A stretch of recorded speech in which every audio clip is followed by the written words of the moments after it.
tyranny, forged by freedom. That's what made us the greatest nation this world has known. We must resurrect that spirit to preserve liberty for ourselves and our posterity. This is Revolution's Revival. And now, your host, the cigar-smoking, politically incorrect patriot of the hour, Caleb Shoemate.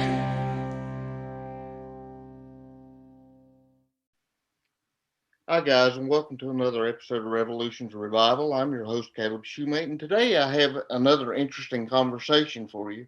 I'm sitting here with Kenny Cody, the author of a piece at NewsMax where he discusses the wokism and the cancel culture behind the whole attitude of canceling Dr. Seuss and the whole slew of, it seems like they're just coming after a lot of things that we grew up as millennials and generations before us to just cancel a lot of the cartoons that we grew up with. Wouldn't you say, Cody?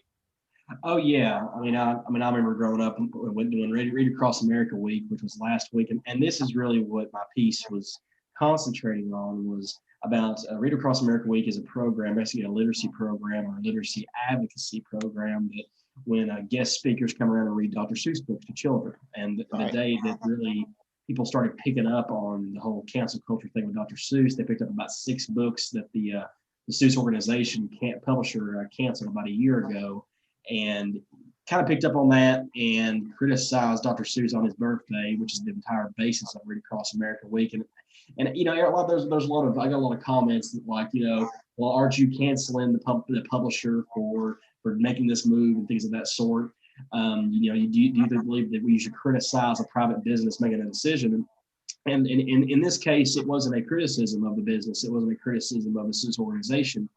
You know, the only reason, and everybody with a brain knows that the only reason that the publisher actually canceled these 6 books and pulled them for publication was because the culture we're currently in.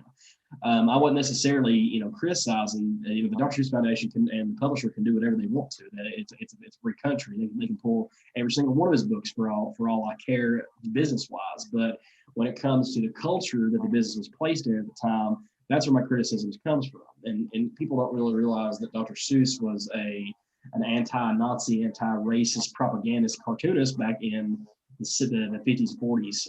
Was one of the most prominent cartoonists when it comes to anti-Nazi propaganda during World War II. And for some reason, we just decided to, you know, pick and choose these images and his depictions based upon things that were done 60 to 70 years ago. And you know, I sympathize with people who may have been offended by his depictions, but the context of when they were written kind of needs to be taken into context. People, you know, be taken into this racist, fascist, Nazi that people are making him out to be, and you know, we're wanting more of his books pulled. I mean, it's pretty ridiculous, and I realize that, you know, that maybe it's not something that a lot of conservatives and libertarians need to be concentrating on, but it's a prime example of the culture we're in right now, it seems. Right, and just to be fair, I would never criticize a private business for what they choose to do. That's their prerogative. But I would say that I feel that the Dr. Seuss Foundation is caving to the sort of political correct woke culture that we're in, wouldn't you say? Yeah, I think so. And that's really, I mean, here's what I told the friend the other day, because I had a few criticisms with the piece from Republicans and Democrats both. And the Republican, of course, was on, as one of my very good friends. He was like, well, this is really the way the free market works. You know, people make decisions based upon to avoid controversy, to sell their books and everything else. And it actually ended up making the Dr. Seuss company a lot of money on Amazon because all these books went for sale, right? I mean, all these books that were canceled were getting bought up on Amazon. The Seuss Foundation was making a lot of money. But my criticism only comes from, you know, I saw a quote on Twitter the other day that basically talked about how people who want to ban books and censor are never the good guys. It's always the fascist regime. It's always right. these media organizations that want to cancel people for no reason, just for penis. And it's just it's not a good culture for me. And that's more what the piece was about. It wasn't necessarily criticizing Dr. Seuss Foundation. I mean, like you said, the publisher can do whatever they want to do, and I will never criticize a private business. But the precedent it sets as well, it really bothers me. It's not necessarily just about Dr. Seuss, not necessarily about the publisher, but when the woke culture has created this aura of the Dr. Seuss Foundation being scared to be targeted, and they preemptively cancel books so they're not canceled or targeted by the woke culture is a really scary thing for literature. It's a really scary thing for American literature and book and the publishing industry. It's just a really scary time for any sort of art. I mean, are we not allowed to express art? Was Dr. Seuss not allowed to express art nearly 60 years ago and worry about his book being canceled for depictions he made 60 years ago being pulled from the publisher list? I mean, it's just the culture we're creating. It's not necessarily about, if they pulled it for another reason, I wouldn't have really that necessarily criticism if they just didn't think it was selling well and they can concentrate on more books, make more copies of other books to sell to make more of a profit. That's understandable, but this culture that we're in is really dangerous for the arts. It's really dangerous for English literature and American literature. It's a very scary time. And like you said, I mean, I have no animosity towards the Seuss Foundation. I'm sure that they've come under pressure and just trying to really protect themselves from being targeted in a way and being criticized and being made and forced by the left-wing mob to do this. So they made a preemptive decision. But, it's just pretty sad that these random books that hardly really anybody had ever heard of got pulled off the shelves because of the culture that we're in. It's just a really, really sad predicament. And I fear for American literature because of it. Well, yeah, I mean, I grew up hearing, either having Dr. Seuss read to me or reading it myself, and I had barely even heard of these books. A lot of them I'd never even heard of, and I'm like, Right. wait a minute. But if you start there, then what are they going to pull next? Cat in the Hat? Yeah, I mean, things that people actually know. I mean, you can see with Disney Plus. I mean, they decided. Have you heard about that?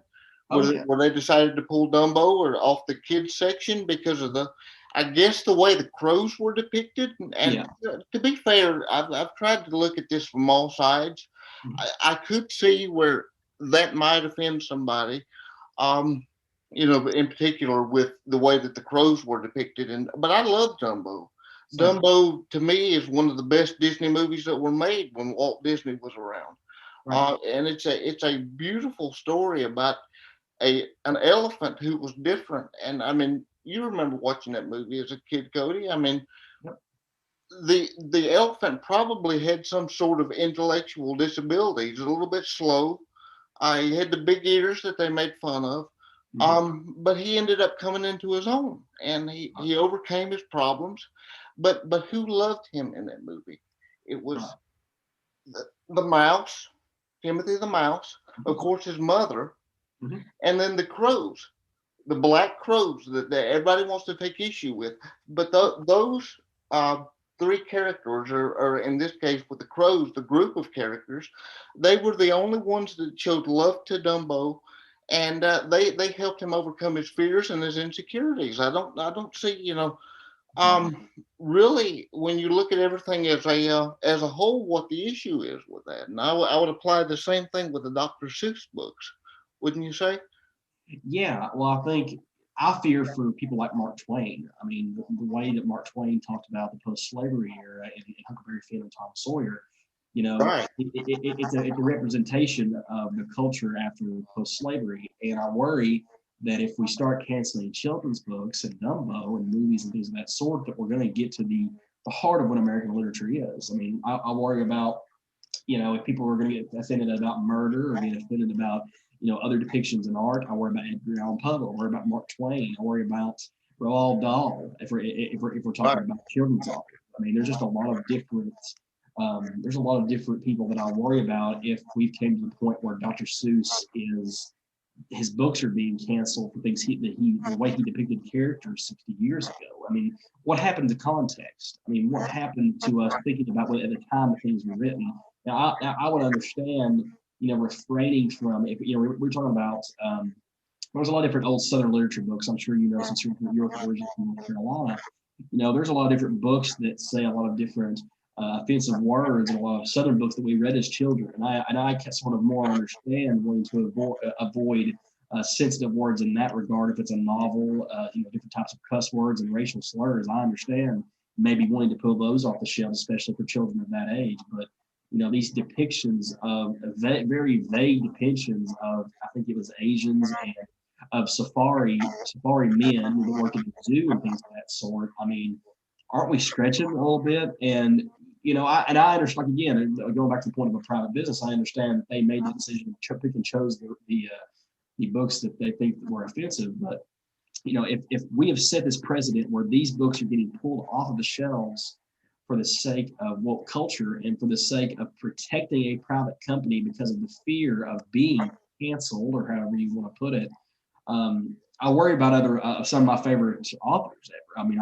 I worry about people like Mark Twain, Tennessee Williams. I worry about people such as even in the modern era of J.K. Rowling. I mean, her depiction of women or of men or boys or whatever like that in Harry Potter. I mean, I'm teaching my classes right now about Roald Dahl, Mark Twain, Dr. Seuss, and J.K. Rowling for the most important modern literature contributors in history. And I worry about all four of them. I mean, if Dr. Seuss can be taken out of context, what other authors can be? And we're robbing children. We're robbing children. We're robbing readers of valuable information and valuable perspectives. So I really do worry about it. And it isn't just me picking and choosing a outrage. I work in literature.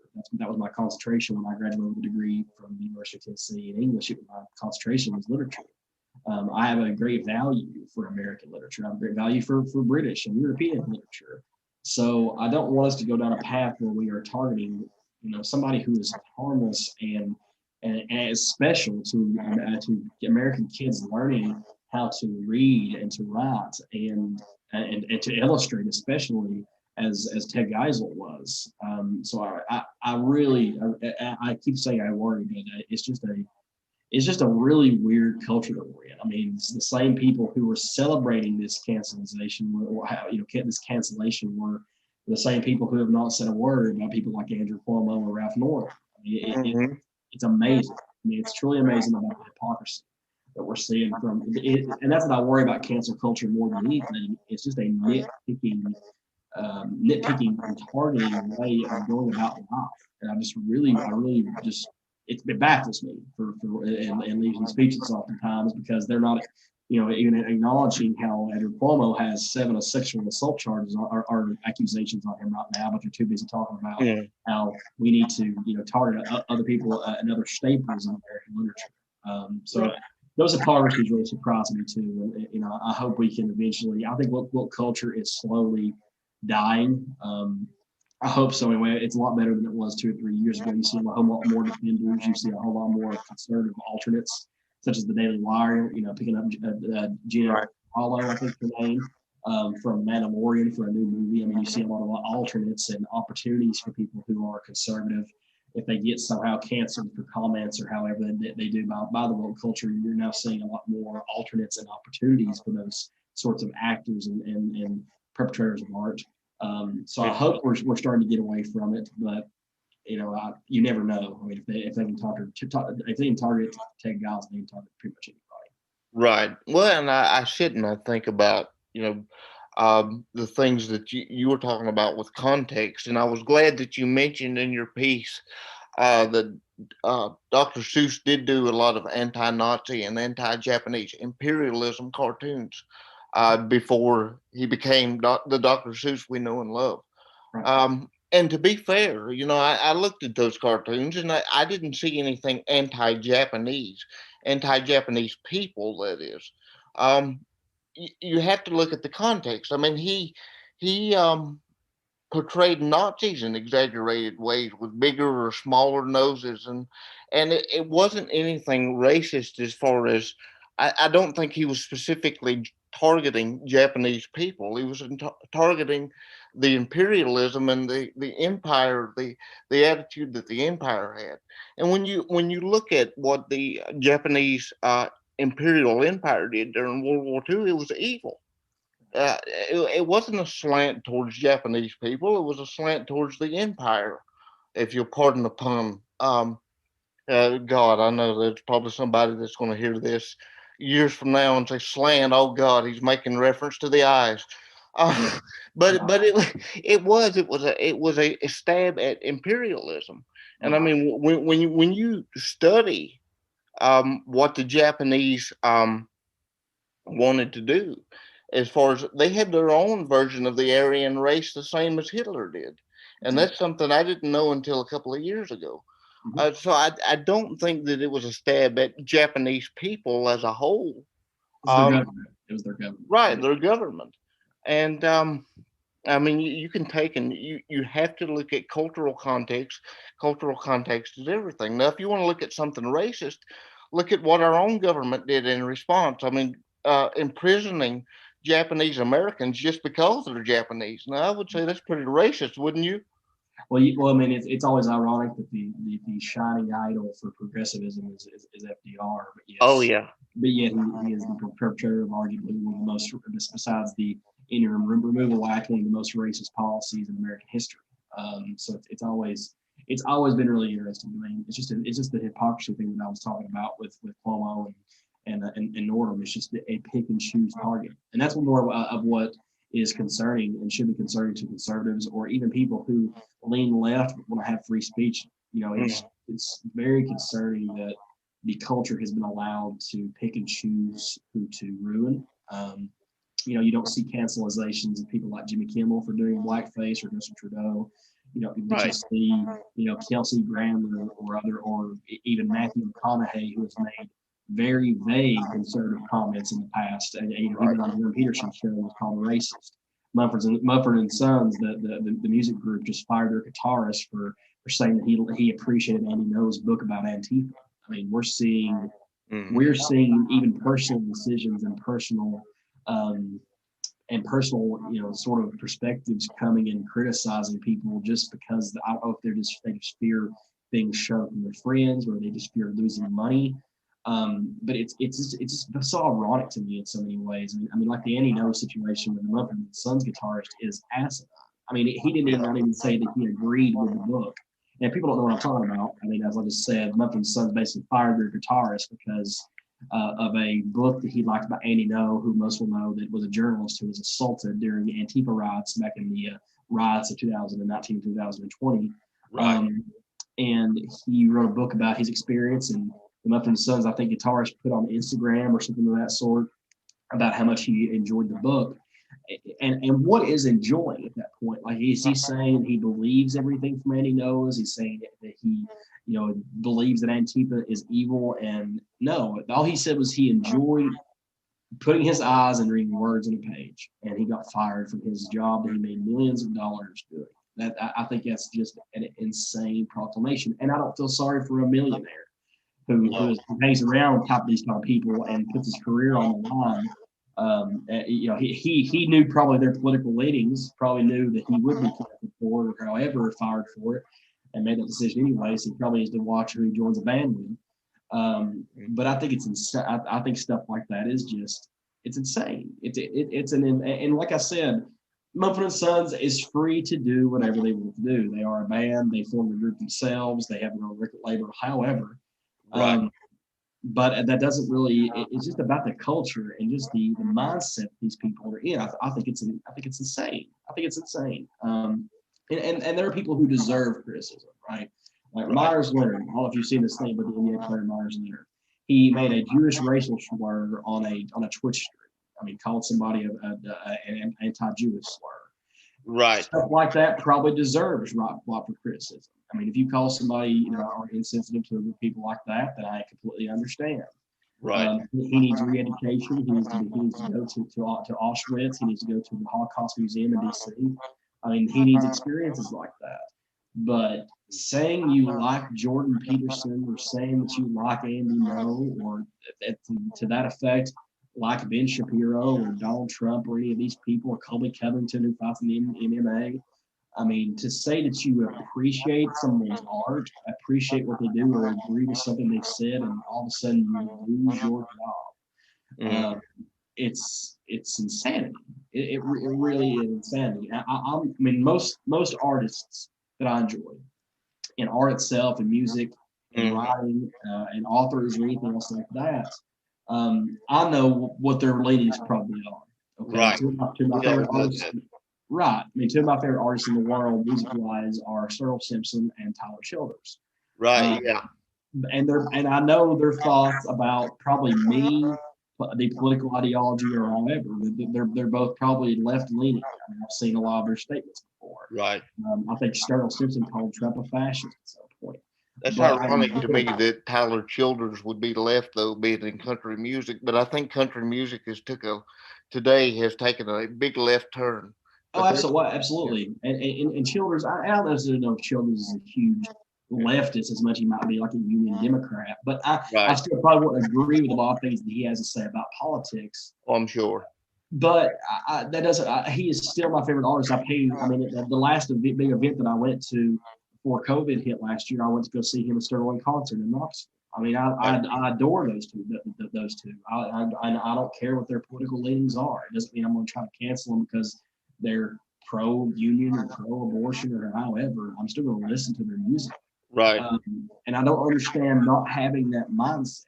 I mean, I'm not going to criticize somebody for going on Kyle Kalinske or one of those people, those YouTubers shows. I'm not going to criticize that. I mean, I kind of have this preconceived notion that these people are leaning left, and I still enjoy their art. I still enjoy watching, Frasier is one of my favorite shows of all time from the '90s.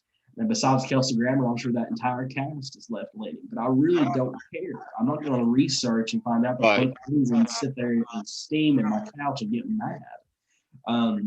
So I've never understood, or even in the Chris Pratt situation. I mean, Chris Pratt is so generic that they're looking at the church that he goes to, and statements from those church members and things of that sort to target him, and he's never said anything remotely political.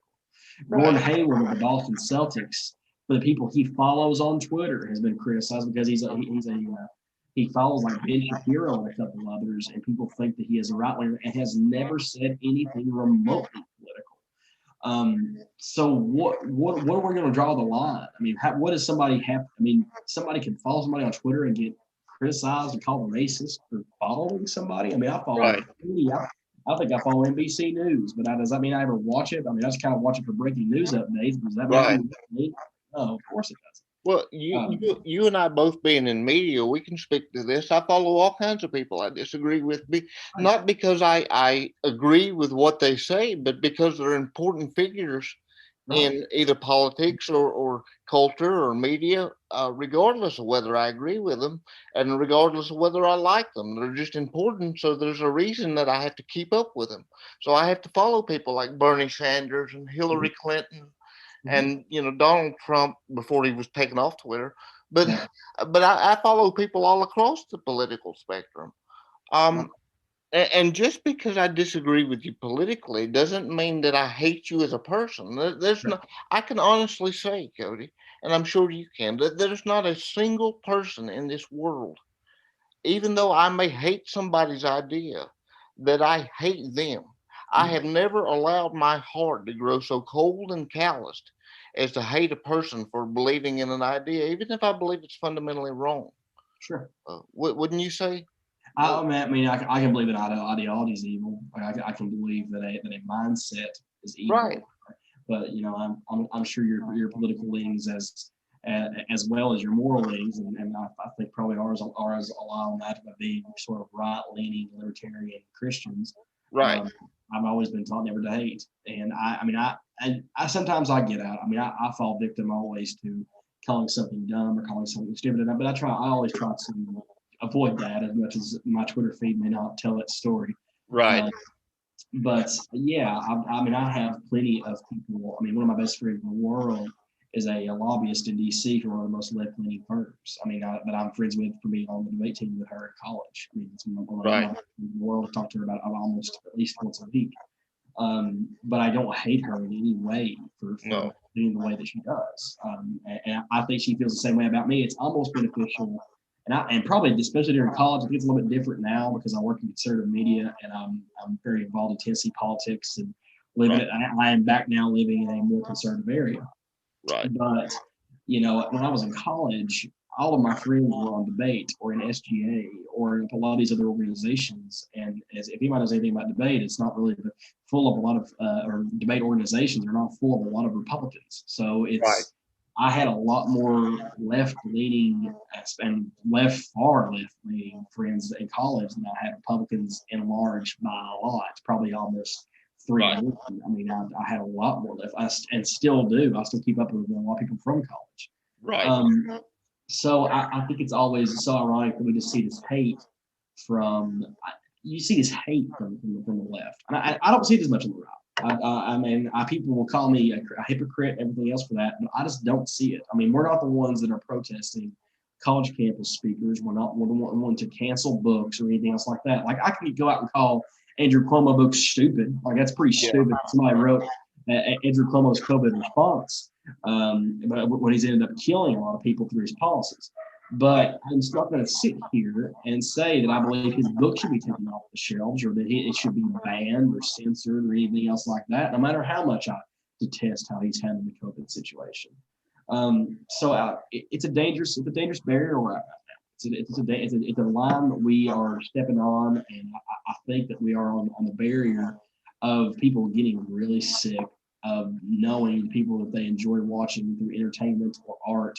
They hate seeing them get ostracized for simple ideologies and simple actions. I mean, just stuff that we do every single day of our lives. I mean, we always say, I mean, I've never used a racial slur or anything, but I definitely cuss. I definitely say things inappropriate. God knows. Yeah, I mean, in the context of my own personal life, I know I've probably said things in the past that I want the general public to know. I mean, if that's any testament, you should listen to me during Tennessee voluntary basketball games. I mean, a football game, I cuss a lot. I say a lot of bad things, but but I still have to take into context. What if I had a mic? If I had a mic on me right now, I would be probably fired from my job. I would probably be, wouldn't be able to write anymore. Wouldn't be able to be on this podcast with you. I'd probably be ostracized if there's a mic on me all the time. So I probably just have to keep in consideration. People make mistakes. There's live mics. There's things that people say out of context all the time, and I have to take that consideration and say that was a mistake. I mean, it's a different situation if somebody has done it on a consistent basis or says it all the time. But I try to always put myself in a situation like if I'm a big fan of my high school. Okay, I'm a proud alumni of Cosby High School. I'm taking off work next week to go watch them play in the state tournament in Murfreesboro. And when I go to watch that game, if they miss a shot or if we get down, I'm going to be cussing under my breath. I'm going to cuss the referees, I'm going to cuss their fans, the player, whatever, right? But I am not going to. But if I have to keep it in mind, okay, what if I had a mic on me right now? It wouldn't be good. It would. I would be hashtag canceled quicker than the pencil hits the ground. But I'm not going to think that I should judge somebody because of a mistake or a statement that they've made in their life. I still can consider somebody a good person. If they tweeted something bad, I tweeted something today. I've called people smooth brains and stuff like that. I mean, that's just these things that I've done in the past. Just being funny, but I always have to take consideration. Something that somebody tweets on a rash, something somebody said it accidentally does not detail them as a person, and they should not be ostracized or canceled for it. I mean, I try to find an inherent good in everybody, and it's scary to me. People hate so much right now, and I think hate is a big part of cancel culture. Well, one of the things that I find interesting, you talk about hate and the bitterness in people's hearts, which I do think motivates and fuels the cancel culture. Mm-hmm. We talk about things like Mein Kampf, which is arguably one of the most horrendous pieces of shit ever written. I'll say it, but it serves a purpose. I've told people I was actually having a private conversation with my girlfriend last night. And I said, I've read sections of Mein Kampf. I haven't read the whole thing, but I want to buy it so that I can read it because everything serves a purpose. And you can learn something from everything, even something as horrendous as Mein Kampf. Even if it's just to show you what not to do. I think censoring these things, I find it funny that the people who want to scream and holler fascist all the time, they're the ones behaving like the fascist. I mean, that's what Hitler did. He burned books that he deemed unsuitable. And so I find it funny that they want to cancel Dr. Seuss and cancel Dumbo and the Muppets or what have you, and then Coca-Cola is doing the woke Yeah, Woca-Cola. Coca-Cola has become Woca-Cola. sure. But then you don't want to cancel a hateful book. And to be fair, I don't think it should be, because I believe it serves a place, even if it is evil, so that Right. people can learn, okay, this was horrible. We don't need to do this again. And I Right. think that creating a culture where there is less speech and not more um, causes those evil, hateful ideologies to fester. Right. Um, wouldn't you agree? Yeah, well, I mean, if you look at like what China or North Korea has done, I mean, what they have done is ban information, right? I mean, a lot they ban websites, they ban YouTube, they ban in favor of promoting their own government, promoting their own ideologies, and that's the reason a lot of um, members of either of those countries are so distasteful towards the rest of the world, is because they're not exposed to information. And I think it's so scary that we are wanting to delete or cancel just info. Like, isn't that an insane proclamation? Like, the reason that people know Mein Kampf was a bad book and had bad things in it is because somebody read it. Somebody read what was in it, and that is the duty that we have a lot of the time. I mean, I'm glad you want to read Mein Kampf, because I personally don't. I'll let you tell me. I'll let you tell me what it's about. Right, Um, but somebody has to, right? I mean, somebody right, has to tell me what, if there's a book that comes out about what the reasoning behind, we are Muslims getting exterminated in China, and right, Chinese exterminations of the Uyghurs. Um, I want to know about it, and I don't necessarily know if I would read something about that reasoning. Like, if I read somebody that was behind that kind of stuff, and they read about it in a biography, or about the regime and why they did it and why it was good. Like, I'm sure somebody's going to write about that from the country of China at some point. right, Um, but I mean, I'm not necessarily that I want to read it, but there could be, we would know what the reasoning was going into, so we could prevent that and know the evil that the Chinese government has behind that action and behind that ideology, or whatever reason that they came to from that. So I would be interested in seeing what the takeaways were. It doesn't mean because I read that book, I support that genocide. I absolutely don't support right, any sort of genocide. I've been very vocal about being pro Hong Kong, being anti right, CCP. But somebody, a historian or somebody, has to read those books. Somebody has to know what evil is, right? I mean, if anything, Republicans and libertarians have been as pro-Israeli, as pro, and I mean, especially, I mean, I don't know what your opinion on the whole thing is, but I'm as pro-Israel as they come, because of my religious beliefs. So, of course, anything that is white nationalist or Nazi leaning, I'm going to despise because it's anti-Israeli and anti-Jewish and right, anti-Semitic. So, of course, I'm going to despise anything of that sort. So it's always funny to me when I'm called a fascist or anything else. I'm like, man, you're not going to find anybody who's more pro-Israeli and pro-Jewish than a Baptist Christian a lot of the right, time. We right, are bigger fans of Jerusalem, and prioritize, want to see Israel succeed more than Palestine, more than about anybody, right? right, So it's always ironic to me when people are criticized for just wanting to take information. Scott Horton, who's a fantastic author, just bought his book called Enough Already. It's titled The War on Terrorism. There are yeah. going to be things in that book that I'm going to disagree with. Okay. Oh yeah, sure. Now, Scott, I think, is a great author, and the general takeaway from the book, from what it is in it thus far, is fantastic. But I'm sure I'm going to read a sentence or two in there that I dislike, but I'm gonna like 98% of it. Now, am I going to get on Twitter and try to cancel Scott for the two sentences or three that I disagreed with? Absolutely not, because I enjoyed the book, and I've learned something from the book. Even if it's a bad or a good thing, I have learned something from it. Right, So, what is the goal behind anti-information? I think there comes a line, if somebody is calling to violence. I mean, there's people on the alt right, and there's people yeah, on the far left that call to violence. Now, I think that sort of speech and that sort of stuff should be limited. If you're calling for violence, I mean, that's in the First Amendment. I mean, you're not allowed to incite violence upon anyone. That's a crime. I think that's the line that I draw. That's the part when art and when speech kind of needs to stop at that point is when somebody incites violence. But until that point, there really is no reason to cancel or be against art or be against information. Don't be anti-information. People call me a propagandist all the time. That's a phrase that I hear a lot since I write for NewsMax. And really? NewsMax is inherently, Trump and is inherently Republican and conservative, of course. And they say that I'm a propagandist, and I'm like, well, there's a thing called opinion writing. There's a thing called I'm not a reporter. I'm not what CNN is supposed to be doing. I guess and that's a thing. Just a little tirade here. That's where our culture's going. Is that somebody like me who is purely an op-ed writer? I just give my opinion.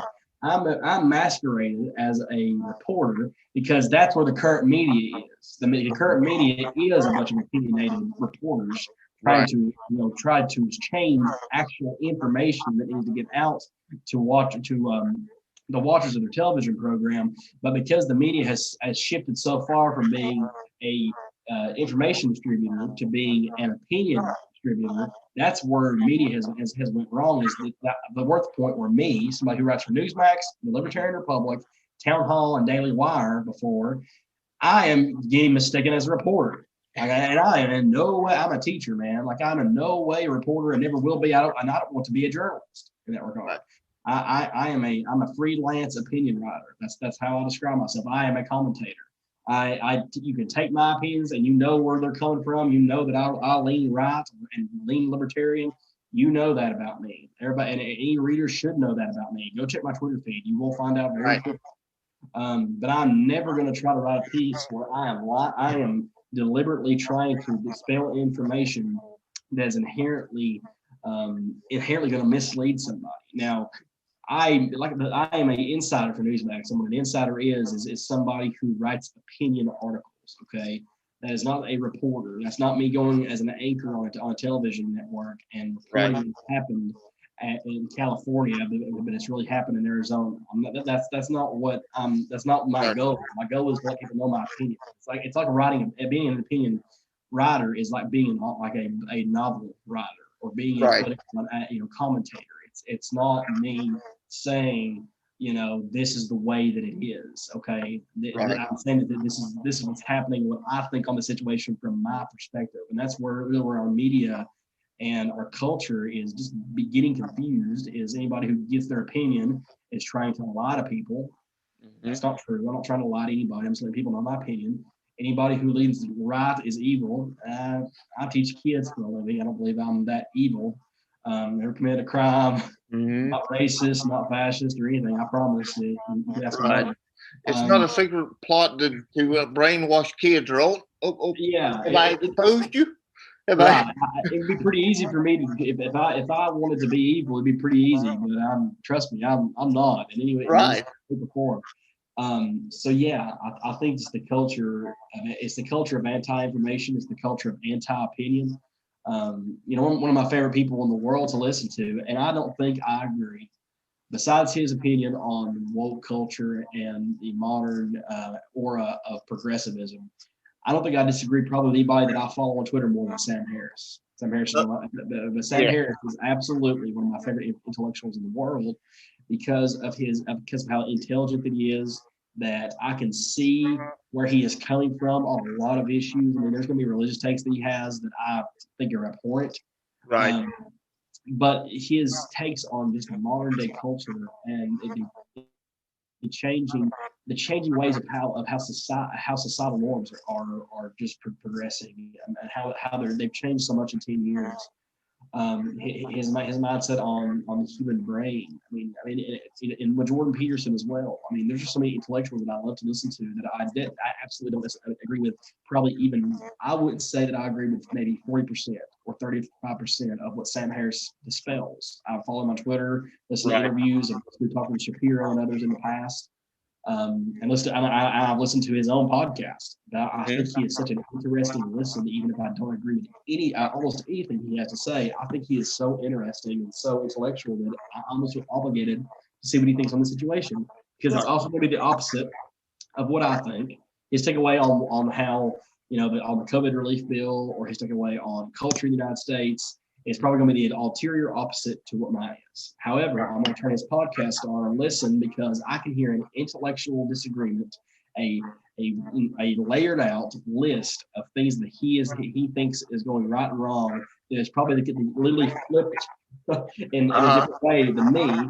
But I'm going to have to listen to that so I can better debate my points. I can better justify the way that I think, and can know where these intellectual arguments are coming from. So I hope the culture is changing in that regard. I really hope people are listening to. I hope people. I mean, I comment all the time, and somebody comments something hateful to me. I'm just like, well, thank you for reading. Thank you. And that's not me being. It's me being a smart aleck a little bit, trying to be funny, but I really do appreciate them reading because to an extent, those people want to read, even if they're hate reading. That's sort of what I call it. It's hate reading. Like they know they're gonna hate it. They know they're gonna hate every single word that I say or comes out of my mouth and that I type. Okay, but they're giving me a chance. Like they are making the inherent decision to get to. Okay, let's see what he said about this. And they think that I'm dumb and I'm a dumb hick, whatever. I've been called everything. But I've got it too, brother. Right. I sincerely mean thank you. Like I really do. Even if you disagree and are reading me because you hate me. Right. Thank you. Thank you for giving it a chance. Thank you for maybe seeing if there's anything that you disagree with in my piece. If you think I'm an anti-follow intellect, I was called a follow intellectual the other day. I don't care what you call me. Now I don't. I sometimes fire back, and people don't like me to fire back. Right. But I really do when people comment all the time. Like I had a challenge the other day. Somebody was saying that I was spreading Russian disinformation about the Snowden and Assange situation. And I sincerely, I privately, I DM'd this person and I said, okay, sincerely, what do you mean? Point to where in the article that I am trying to inherently, defend Russian disinformation. And she mentioned something like the Mueller report. About something with Assange, and I was like, well, the entire point of the article, and this is another tangent, but it's just a good example of me having a conversation with somebody that obviously does not like me or my writings. I talked about how, okay, let's say that your perspective is true and the Mueller report was accurate in every regard, and that Assange interfered in the election, whatever, right? Let's say that's true. Now look at what I say in the article. What I defend and why I think Assange and Snowden should be pardoned were my anti-privacy, so pro-privacy perspectives of appreciating Edward Snowden being a leaker for the national security, the NSA, and appreciating him exposing some of those secrets, and appreciating Assange exposing militaristic methods that were not looked upon in a good light by the United States. I appreciate both of those because we didn't know where our taxpayer money is going, for one. Right. We should have access to those documents in the first place, let alone somebody should be imprisoned for exposing things that our government is doing. And I said I am pro government transparency, and I'm pro the taxpayers knowing what their taxpayer money is doing. So even if your perspective is true, and I don't believe it is, I didn't believe that Assange had really that much of an impact on the 2016 election, or at least it benefited the Russians in that regard. But just assuming that perspective is true, I'm also asking people to assume what I'm saying is true, that the two crimes that they both are, were extradited and are out of the country for, and if they come step foot on the United States land, they would both be either tried for treason or imprisoned. Those two perspectives, I want to let her know, okay, what you say is true, so let's just say it is. Now look at my perspective of why I wrote this article. Now you know why. Now you know that it wasn't me, defending Russia. It wasn't me wanting to, spell out the Russian disinformation. It was simply, from my perspective, two people who did two heroic things in exposing the corruption of the government and their anti-transparency stances, and me wanting those men to be forgiven for those crimes. Right.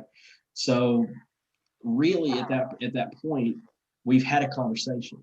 Even if she doesn't really appreciate or mistook the method or the intent behind what the article was to misinform my reader, I told her that's not what I was going to do at all. And if you look at my argument, has absolutely zero to do with the reason that I want Assange to stay part. It had nothing to do with Assange affecting the 2016 election at all. It was just solely me wanting the government to be transparent, and I was appreciative of those two men of exposing those corruptive secrets. So me just simply having that conversation, that woman calling me out and saying pretty much a lie about me wanting to dispel Russian disinformation, I corrected that. She may not appreciate that at all. And she may not take anything away from my article, but she now knows my perspective, and that's all what people will know. I just want people to know my takes on situations. Well, let me ask you, with all these free speech issues that we've talked about in the culture, what do you think are proper solutions to what we're experiencing right now? I think proper solutions. Well, I think it goes back to the media. I think now that the reason people are so angry, the reason people are so angry about opinion writers and about conservative commentators and things of that sort, I think it's because the media aren't doing their job. The media's job used to be to just dispel information. It's just to be, here is what this news story is. Here you go, interpret it the way that you need to interpret it of what's going on in that situation, okay? And then from that product is where opinion writers like me came from. We write about what's happened on that situation. It used to be like a conveyor belt. The media would tell us something, okay? Then you would have commentators who would pick that up and write about it on their opinion, right? Op-ed. Now what's happened is those same people who are writing about or dispelling information already have an inherent bias about what has happened, if it is something even remotely political or remotely cultural. So now we're at the point where that information is being taken by the general public as fact. That opinion is being taken as fact when they are taking information. So now anybody else who gives the ulterior opinion to the original intent behind what that reporter is giving them are now arbiters of disinformation. They are lying to you because they're giving their opinion on what has happened because we have reported it in this way. So now the people who are anti-free speech are those people who are criticizing people who are taking stances on things, okay? Because of the way the media has done this weird process. Like I said, it used to be just information, opinion, readers. That's the way it used to be. And readers could avoid that. The readers could easily go around the opinion writers and just look at the information and get their own if they didn't want to read somebody think on something. But now, op-ed writers and op-ed opinion people are becoming media personalities. They're becoming anchors. They're becoming reporters. They're becoming interviewers. And that's where the problem with free speech is going, is because now that is perceived as correct information that already has an inherent bias, now that is being perceived as just correct, anybody who is now giving an opinion on something that has been reported like we always have done is now viewed in these negative lights, like Nazi, racist, fascist, anti-democracy individuals that are giving their opinion on something. Like that's where I think it's a fault of the media. And really, there's just a lot of things in our culture that are starting to follow the media. And I hate to put it like that because I'm technically a member, if you want to classify me as a member. Correct. I technically am. But I think it's the people who they've lost their responsibility. Journalism has lost its responsibility, as has news networks and the mainstream media. They have lost their ability to be inherently unbiased. And that has caused people to be anti-free speech because of people like they've always done. People have always, for generations and generations, have commented on what somebody has reported and given an opinion on it and put it in a newspaper, put it on television, put it on the internet. That's happened for generations and generations. But now that the media isn't doing their job and they are taking that opinion into reporting, into dispelling information, now if you give an opinion on it, you are viewed as anti-info, and anti-info turns into anti-free speech. So I really want that to change. I'm glad. MSNBC, good. I'm glad they exist because they are inherently left, and that those sort of people need that avenue to hear opinions. Fox News, NewsMax, OAN, inherently right. People need to go in there and view information. But what we need back are those BBCs, are those CNNs, are those Al Jazeera, NBCs, PBSs that used to be inherently unbiased. It was just purely reporting. It was documentaries. It was interviews with important figures. That's what mainstream media used to be. That's really what we always understood it as. When I used to turn into CNN when I was a kid, I remember seeing on MSN, and it's an alternative example. I remember turning on CNN and seeing Tucker Carlson having a conversation with Rachel Maddow. Wow. Isn't that something? Tucker Carlson was the host on an MSNBC show, and his guest was Rachel Maddow. Yeah, that is unheard of today. Isn't it? And there was a conversation where they were being cordial. They were laughing with each other. They were laughing at the absurdities of both the extremes of each political aisle. Yep. And that is just, unless you go on the internet, and I think the internet's an inherently good thing now for this solely, you see those sort of conversations and they're not abnormal. I mean, if you ever heard the intellectual dark web, it's a collection of intellectuals throughout the media industry, like Joe Rogan, Dave Rubin, Jordan Peterson, Ben Shapiro, Sam Harris, and the Weinstein brothers, and multiple different others too. They have these sort of conversations, but it's not what the mainstream media wants you to see. It's just these inherent biases and this intake of information that's really hurting what free speech is. And I want so bad for us to get back to the point of having that conveyor belt of, okay, here's information, here's the opinion. Now you can read my opinion, or you don't have to. It doesn't really matter. But now opinion has infiltrated into information and dispelling, and we're in a pickle. I don't know how we're going to rebound, because now we feel, especially conservatives, feel so ostracized and so on the outskirts of the mainstream media that they're having to go to NewsMax. By the way, go read my pieces at NewsMax. Right. They're having to go to NewsMax and go to AEN, OAN, go to Breitbart, go to Daily Wire to feel like they're not being lied to feel like what's happening in the world is not just false. Like they want to be told the truth, and sometimes they're not getting the truth. I will definitely admit NewsMax, OAN, Daily Wire, all that kind of stuff, Breitbart is inherently biased, and people should know it's inherently biased. But the reason those organizations exist is because of the mainstream media's treating of information, because now they have a take, and information should not have a take when it's being dispelled as information. It's not being dispelled as opinion. Okay, right. I've said that a couple of times, but mainstream media's job is to report. That's all. Right. Yeah. Really, what their original goal was, Walter Cronkite. That's what their goal is to make sure the American people know information. The information doesn't need a dispel. It's just information. For a spell on it or a twist on it, go read an op-ed in the newspaper, or go to a website. Don't go to see that. You shouldn't need to go to CNN and see that, but now you do. Right, and I think, to your point, I would also argue that this behavior of, some of the alternative media, and I'm all for alternative media.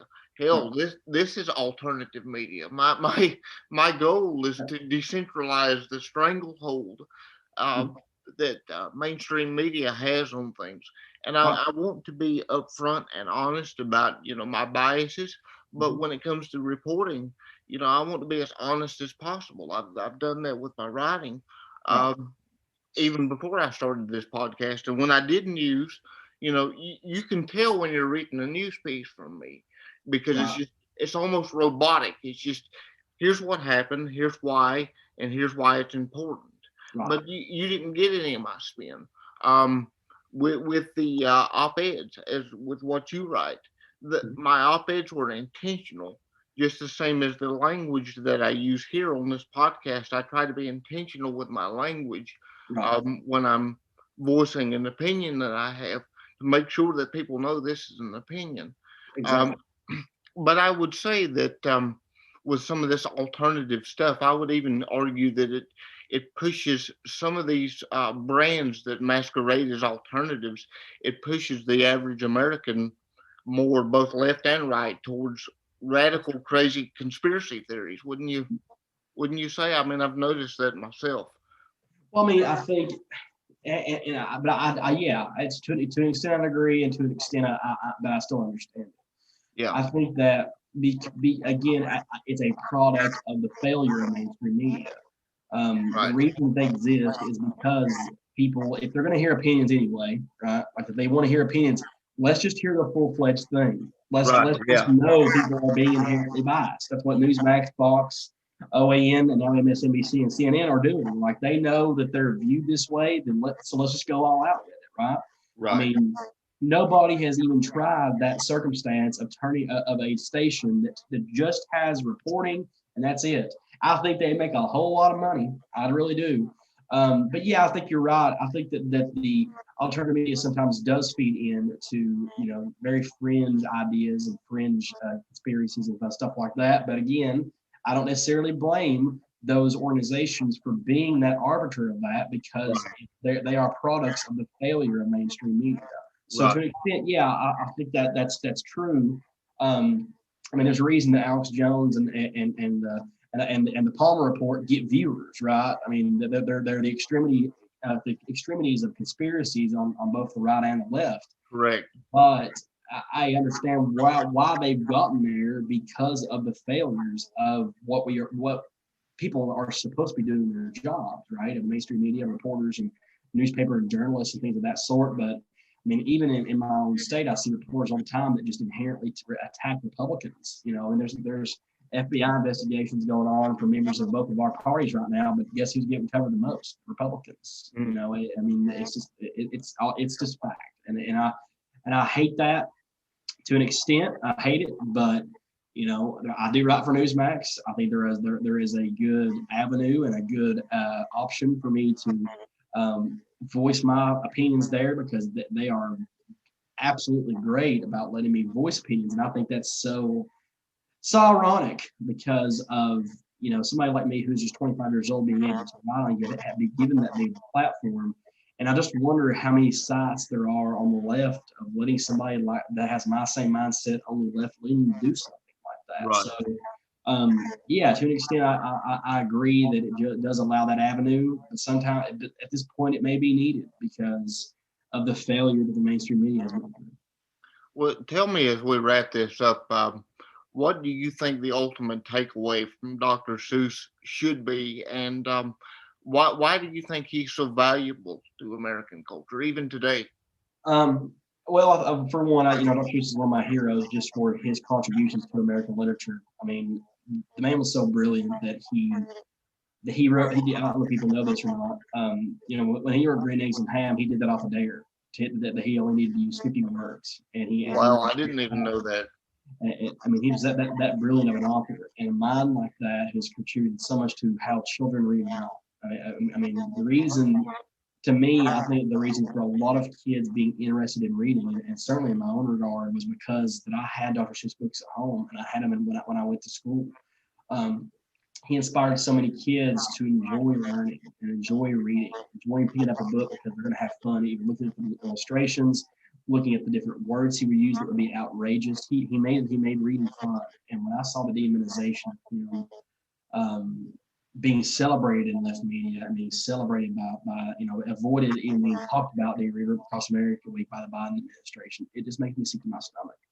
I remember watching Biden and watching the press conference and his administration talk about Read Across America Week, and they never mentioned Dr. Seuss, which is the entire reason that the week is celebrated in schools across the United States. I mean, he wasn't mentioned once, and it broke my heart. I just couldn't believe that we're at the point where books that were canceled from that were written 60 years ago are now being used to demonize a man who has arguably contributed more to children's literacy than any author of his time or any author ever and ever will. So I think that's what's harmful is we're at the point where cancel culture is now hurting our education. It's hurting our literacy. It's hurting children and how they read and write. So I hope eventually we're able to get away from that and really concentrate on what matters. Dr. Seuss, I saw, I think Tim Ryan speak on the House floor that Republicans are too outraged over Dr. Seuss having his books pulled. And I'm like, why we're outraged? Because people like you, Tim. Like we're outraged because of what your side is doing to education and what your side is doing to somebody who has contributed as much to American literature as Dr. Seuss has.